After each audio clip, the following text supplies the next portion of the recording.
Kuya, kumusta na yung lakad mo po? Ayos na. Paano ka maglakad muna kanina? Kanina ganyan eh. Ano?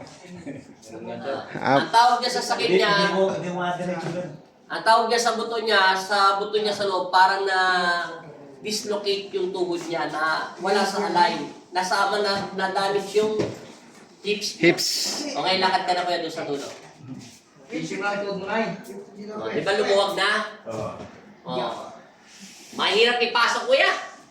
Naubos yung lakas ko kaikot. Parang naipit sa transmission. Oo.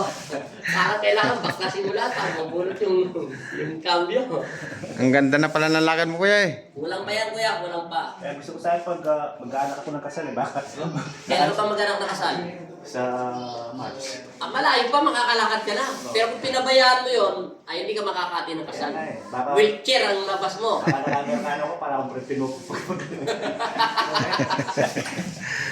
Balik mo yun kuya, ano? Magmula sa 10, ay mula sa 11, 12, 13. February. Wag lang 14. Yung tatlong araw na yan. Mamili ka. 11, 12, 13. Okay. Basta ilakad mo lang siya, ha? Hmm. Para lumambot lang ng lumambot. Masyadong higpit na higpit. Kasi dati na, biker din ako eh. Kaso ba nung sumaki yung tuhod ko rito? Hindi ko alam kung bakit siya tulog si kuya. Hindi ka ba talaga nadulas? Hindi ka nadulas? Hindi naman, pag gano'n sumusunod. Nag-iisip ako paano tumindi yung buto pumasok na sa loob.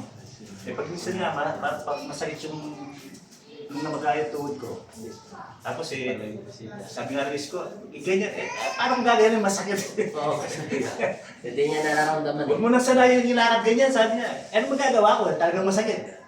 Mamaya makikita ka na niya maglakad. Oo. Lagyan mo muna na lang is bago magpantalon si kuya. Sige kuya, salamat po ng marami. Maraming pong salamat.